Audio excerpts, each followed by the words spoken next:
नमस्ते, स्वागत करती हूँ आपके अपने चैनल डिवाइन मैसेंजर पर। तो कल हमने एक ऐसी वीडियो डाली थी जिसका टॉपिक था ध्यान, जो कई सोल्स की रिक्वेस्ट पर वो वीडियो बनाई गई थी। तो उसमें हमने बहुत डिटेल में जाने की कोशिश की, महर्षि पतंजलि के योग सूत्र से लेकर ध्यान की शाश्वत विधि, और जो लोग शाश्वत विधि को नहीं जानते तो हम कैसे एक जनरल वे में भी ध्यान की स्थिति को अचीव कर सकते हैं। तो हमने सारे ही मुद्दों पर वहाँ पर बहुत अच्छे से बात की। लेकिन ध्यान, जैसा कि हम बोलते हैं कि ध्यान मतलब कि ध्यान में डूब जाना है, ध्यान को एक सागर की संज्ञा दी जाती है ना, कि ध्यान अपने अंदर के सागर में डूब जाओ। तो उसी तरीके से ध्यान एक ऐसा टॉपिक है कि ये टॉपिक भी ये एक सागर की तरह है। जितना भी हम इसमें डूबेंगे उतना ही कम है, जितनी नॉलेज इसमें गेन करेंगे उतनी ही कम है। तो इसीलिए काफ़ी लंबी वो वीडियो हो गई थी। तो फिर भी मैंने जितना भी कोशिश की, फिर भी वहाँ पर एक दो पॉइंट जो थे वो मुझे बाद में रियलाइजेशन हुआ कि कुछ पॉइंट फिर भी छूटे हैं। इतनी बड़ी वीडियो के बाद भी वहाँ पर कुछ जो मुझे छूटा हुआ लगा, तो वो मुझे बार बार कल से रिकॉल फिर हो रहा है। तो मैंने सोचा चलो मैं एक और वीडियो बना देती हूँ इस पर। तो जो लोग भी इस वीडियो में पहली बार आए हैं तो प्लीज़ आप उस वीडियो को ज़रूर से देखिएगा, और दोनों को ही आप मिलाकर देखेंगे तो आपको बहुत अच्छे से कंप्लीट जानकारी मिलेगी। तो जो पॉइंट्स रह गए थे, जो मुझे बाद में पता लगा कि क्योंकि हमने ये वीडियो बनाई थी किनके लिए, कि जिनको ध्यान में स्टार्टिंग में बहुत दिक्कत आती है, जो बैठ नहीं पाते, तकलीफ होती है। तो एक्चुअली इसीलिए हमने पहले वहाँ पर ध्यान क्या है ना, और उसके इतिहास में जाकर हमने बहुत सारी चीज़ों को समझने की कोशिश की। लेकिन अब हम बात कर रहे हैं कि जो बिगिनर्स हैं उनको दिक्कत हो रही है। तो मैं यहाँ पर दो चीज़ों को और कवर करूँगी कि एक तो ये कि एक हम लेंगे माइंडफुलनेस को, क्योंकि वो भी आपके ध्यान लगने में बहुत ज़्यादा ही इम्पोर्टेंट रोल प्ले करता है।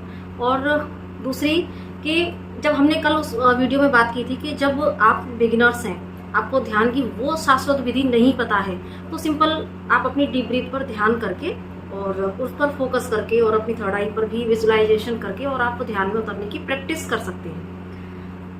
ये हमने वहाँ पर बात की थी। तो उसमें जस्ट मैं एक पॉइंट को ऐड करना भूल गई थी कि अक्सर हम जो टर्म सुनते हैं कि नाम जाप, है ना, हम सुमिरन के बारे में बात करते हैं। उसी सुमिरन को कुछ लोग नाम जाप बोलते हैं, क्योंकि इसमें फ़र्क ये है कि सुमिरन हम बोलते हैं, जो मैंने कल शाश्वत विधि बताई थी, तो सुमिरन यानी कि अपनी श्वासों पर फोकस करना, वो सुमिरन है। श्वासों में जो आदि नाम प्रकट किया है, उस आदि नाम का जब हम लगातार उसको सुमिरते हैं, उस पर फोकस करते हैं, उसको सुनते हैं, क्योंकि एक्चुअली जो श्वासों में आदि नाम है वो मैंने कल बताया था कि वो अव्यक्त अक्षर है, तो उसको ना उसको वो भाषाओं में आता है, ना वो अव्यक्त है, ठीक है। तो इसीलिए उसको सिर्फ सुना जाता है।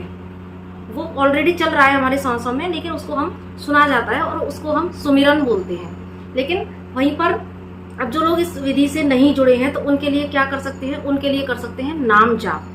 तो अपनी श्वासों पर और नाम जाप करना। तो आप जब बिगिनर्स हैं, तो जब आप जिन भी इष्ट को मानते हैं, है ना, क्योंकि जब हम ध्यान में गहरे उतर जाएंगे, जिस दिन वो ध्यान घट जाएगा, तब तो हमारी समझ में आ ही जाएगा कि ये जो जितने भी अलग अलग हम नाम लेते हैं ईश्वर के, वो सब एक ही हैं। वो एकत्व की, वो वननेस की भावना, तो उस स्टेट में आके हम अचीव कर लेंगे। लेकिन यहाँ बात तो उस फेज की हो रही है जहाँ हमने सीढ़ी पकड़ी और हम चढ़ रहे हैं, ठीक है। तो फिर यहाँ पर हमने क्या किया कि जब हमने अपनी श्वासों पर हमें फोकस करना है, तो हम क्या करेंगे कि फिर हम ऐसा कर सकते हैं कि जिन भी अभी इष्ट की आप आराधना करते हैं, जिनसे भी आप अपना एक अच्छा कनेक्शन फील करते हैं, तो आप उन ऊपर नीचे आती हुई जो सांसें हैं, उन सांसों पर आप वो नाम जाप कर सकते हैं, है ना, क्योंकि नाम जाप की महिमा सब बताते हैं। तो एक तो वो सुमिरन वाला पॉइंट मैंने बताया, वो बहुत इंपॉर्टेंट है। दूसरा, अगर आप उस वे में कनेक्टेड नहीं है, तो आप क्या कर सकते हैं कि आप जब वो डीप ब्रीथ वाला प्रोसेस करेंगे, तो उसी प्रोसेस में आप जिन भी इष्ट को मानते हैं, उनका नाम आप आती जाती श्वासों पर अंदर मन में मानसिक जाप जिसको बोलते हैं, वो करना शुरू करें, है ना। स्टार्टिंग में आप ऐसे वर्बली भी बोलकर कर सकते हैं, उठते बैठते चलते फिरते हम नाम जाप की महिमा बताई है ना। तो आप वो नाम जाप अपने दिन भर में, हमने बताया था उसमें कि दिन भर में भी आपको जिस तरीके से श्वासों पर फोकस करना है, तो उसी तरीके से नाम जाप भी आपको करते रहना है, क्योंकि इस मन को आप जिस चीज़ की आदत डालते हैं, वो वही चीज़ करता है, उसी में उसका मन रम जाता है। इसलिए यहाँ पर मन को साधने की एक ये भी टेक्निक होती है कि आप जो है दिन भर में भी, जब भी आप अवेयरनेस में आते हैं, जब भी आपको याद आता है, तो प्लीज़ आप अपने जो है श्वासों पर फोकस रखें, जिन इष्ट को मानते हैं उनका नाम जाप करें, और दिन में सुबह या शाम को चाहे तो ब्रह्म मुहूर्त में या फिर जब भी आपको शाम को टाइम मिलता है, तो आप दिन में 1 या 2 बार ये टाइम जरूर से निकालें, जहां आप कुछ देर बैठकर अपनी श्वासों पर भी फोकस कर सकें और साथ में उन्हीं श्वासों पर अपने उन इष्ट का नाम जाप कर सकें। अगर आप इस प्रोसेस से भी जब मानसिक जाप अपनी श्वासों के ऊपर श्वासों की लय से लय मिलाकर करते हैं, तो वो भी आपके भीतर उस ध्यान की घटना को घटित करता है। तो ये एक पॉइंट था जो कल मेरे से छूट गया था, तो मुझे बाद में याद आया। अब दूसरा जो पॉइंट की हम बात कर रहे थे, तो वो दूसरा पॉइंट है माइंडफुलनेस की प्रैक्टिस करना। अब माइंडफुलनेस इसका मतलब क्या है? इसका मतलब यह है कि अपने माइंड को हर स्ट्रेस से फ्री कर देना और एक प्रेजेंट मोमेंट को मेंटेन कर लेना। क्योंकि ध्यान का अगर हम सही सार तत्व तो समझेंगे ना, तो ध्यान का मतलब ही होता है कि व्यक्ति उस स्टेट में आ जाता है जहां पर कि वो उसको ना तो पास्ट की चिंता रहती है, पास्ट उसका कंप्लीट रिलीज हो चुका होता है ना, पास्ट की कोई बैड मेमोरीज नहीं होती। हाँ, ऐसा नहीं है कि उसको चीजें याद नहीं है, रहती हैं, लेकिन जो पास्ट का पेन है वो सब खत्म हो जाता है, वो रिलीज हो जाता है, व्यक्ति बहुत ही पीस में आ जाता है और वो लेसन्स लेके वो समझ चुका होता है कि इसलिए हुआ था, हो गया बस। तो वो बहुत ही याद करने पर ही वो चीजें याद आती हैं, अदरवाइज जब बात कभी चलती है, अदरवाइज वो मेमोरीज कहीं ना कहीं रिलीज हो चुकी होती है और पास्ट भी रिलीज हो जाता है, प्लस फ्यूचर की चिंता नहीं रहती। तो ध्यान का मतलब ही है वो वर्तमान क्षण को बरकरार कर लेना, है ना। जो व्यक्ति है, ध्यान का सही मतलब, क्योंकि कई बार हम ध्यान को ना बहुत एक ऐसे रूप में लेते हैं, घबरा जाते हैं ध्यान के नाम से, अरे हमसे तो साधना नहीं होती, लेकिन ध्यान का मतलब ही है खुद को साध लेना, है ना। तो वो एक शास्त्र सम्मत शाश्वत विधि थी, लेकिन अगर हम बिगिनर्स हैं और हम ये छोटी छोटी टेक्निक भी करते हैं, तो भी वो आपको ध्यान घटने में बहुत ही ज़्यादा इंपॉर्टेंट रोल प्ले करेगी, आपके लिए बहुत ही मददगार साबित होगी।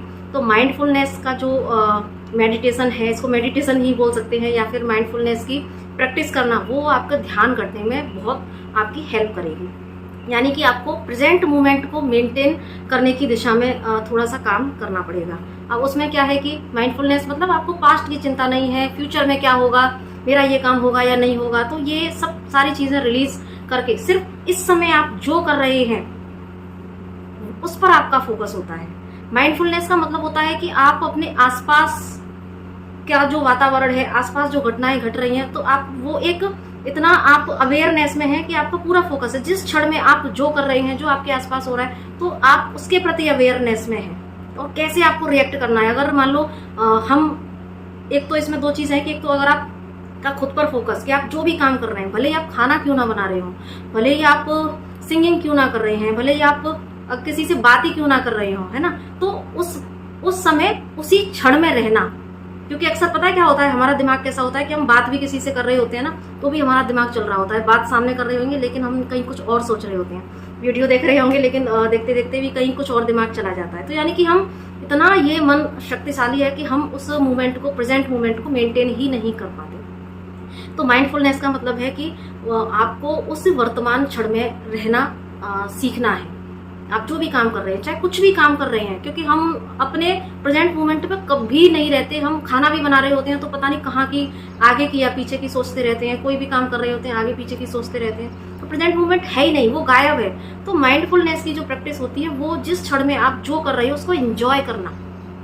ध्यान का मतलब भी अगर हम शाश्वत विधि से भी जाने तो हमने क्या समझा था कि ध्यान एक पीस की, एक इनर पीस की, इनर एंजॉय की, इनर जॉय की जो एनर्जी है उसमें व्यक्ति को स्टेबल कर देता है, जहां पर कि पीस है, सुकून है, एक इनर ऐसी हैप्पीनेस है, क्योंकि वो सोर्स से आ रही होती है। तो व्यक्ति बाहर कुछ भी होता रहे, वो अपनी मस्ती में मस्त है, उसको कोई सुख नहीं है, दुख नहीं है, वो एक न्यूट्रल फ्रीक्वेंसी में आ जाता है। तो उसी तरीके से माइंडफुलनेस का भी यहाँ पर जो मतलब है वो ये है कि अपना प्रेजेंट मोमेंट को मेंटेन कर लेना, जो काम कर रहे हैं उसी में उस आनंद को तलाश लेना। वो ही क्षण है, ये सोचना कि यही क्षण है, यही मुझे जीना है और इसी क्षण में मुझे खुश रहना है। तो ये इसकी अगर आप प्रैक्टिस करते हैं तो डेफिनेटली आप धीरे धीरे आपके भीतर वो ध्यान घट जाता है।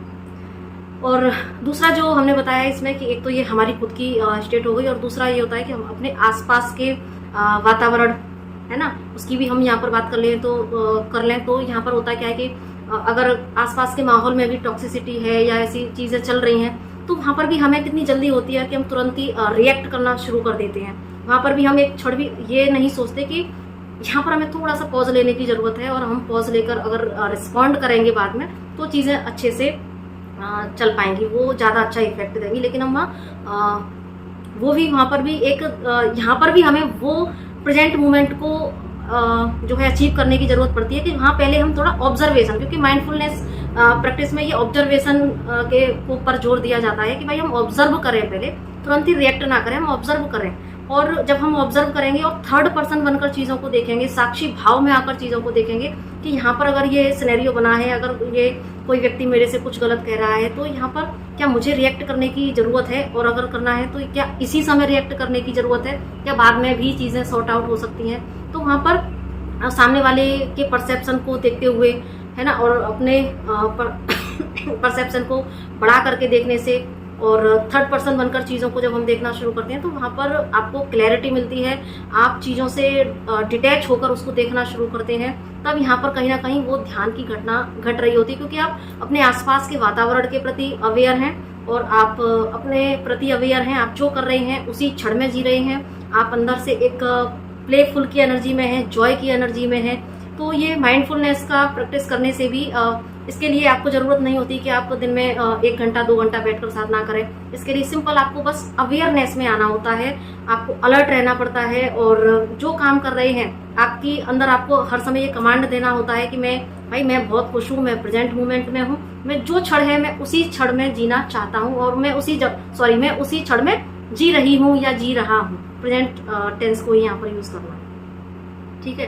तो ये माइंडफुलनेस है। जब आप इस स्टेट को अचीव कर लेते हैं तो इससे आपकी एकाग्रता भी बढ़ती है, क्योंकि ये प्रैक्टिस की चीज है। इसीलिए माइंडफुलनेस को प्रैक्टिस भी बोला जाता है कि इसकी प्रैक्टिस करो, क्योंकि यहाँ पर आपकी अवेयरनेस काम आती है। और जब ये 1 दिन की प्रैक्टिस नहीं है, इस पर आपको इसमें यह है कि कम से कम आपको साधना में जो बिगनर्स हैं तो थोड़ा देर बैठने में दिक्कत आती है, तो आप अगर ये एनर्जी भी अपने अंदर लाने की कोशिश करते हैं, माइंडफुलनेस में आने की कोशिश करते हैं, कुछ नहीं सोचना, आगे की चिंता नहीं पीछे का कुछ नहीं सोचना, तो ये भी आपके लिए बहुत ही आपको ध्यान भीतर घटित करने में बहुत इंपॉर्टेंट रोल प्ले करेगा। तो मुझे ये 2 पॉइंट दिखाए, मतलब ये मुझे स्किप होते हुए दिखे, तो इसलिए मैंने सोचा कि मैं एक और वीडियो बना देती हूँ। तो प्लीज़ उस वीडियो को भी आप जरूर से देखिएगा, और इस वीडियो को भी जरूर से देखिएगा, ज़्यादा से ज़्यादा लोगों को शेयर कीजिएगा, ताकि इससे भी आपको ध्यान इतना मुश्किल नहीं है, ये समझ में आए। ध्यान आपको जो काम कर रहे हैं उसी काम में आपको खुश होकर और अपनी पीस को बरकरार रखना है, अपने परसेप्शन को बड़ा करना है, प्रेजेंट मोमेंट को मेंटेन करना है ना। तो आप फिर जो भी काम करेंगे ना वो सब ध्यान बन जाएगा। आप कुछ भी करेंगे, आप किसी से बात भी करेंगे ना, अगर आप किसी को बहुत ही ध्यान से सुन भी रहे हैं ना, तो वो भी एक ध्यान है। तो आप ये चीज समझ पाएंगे, और फिर धीरे धीरे यही आपकी लाइफ से स्ट्रेस को गायब करेगा, आपको आपकी एकाग्रता को बढ़ाएगा, और भीतर इस तरीके से भी ध्यान कब घटित हो जाएगा आपको पता भी नहीं चलेगा। तो ये 2 टेक्निक, दूसरा मैंने आपको जो है बताया वो श्वासों पर नाम जाप, तो ये भी आप जरूर से कीजिएगा। बाकी जो पहली वीडियो है उसमें जो इन्फॉर्मेशन है उसको भी जरूर से सुनिएगा, क्योंकि एटलीस्ट धीरे धीरे आपका जो लक्ष्य, आप ईश्वर के नजदीक पहुंचे, तो ठीक है, तो आप आगे बढ़ी जाएंगे फिर उस रास्ते पर। तो आई होप ये वीडियो भी आपके लिए पहली वाली की तरह इन्फॉर्मेटिव होगी। तो अगर पसंद आए तो इसको आप जरूर से लाइक कीजिएगा, शेयर कीजिएगा। पहली बार आए हैं चैनल पर तो सब्सक्राइब कीजिएगा। बाकी अगर किसी तरह की कोई पर्सनल सेशंस चाहिए तो आप जरूर से मुझसे कांटेक्ट कीजिएगा। इसी के साथ नमस्ते, राधे राधे।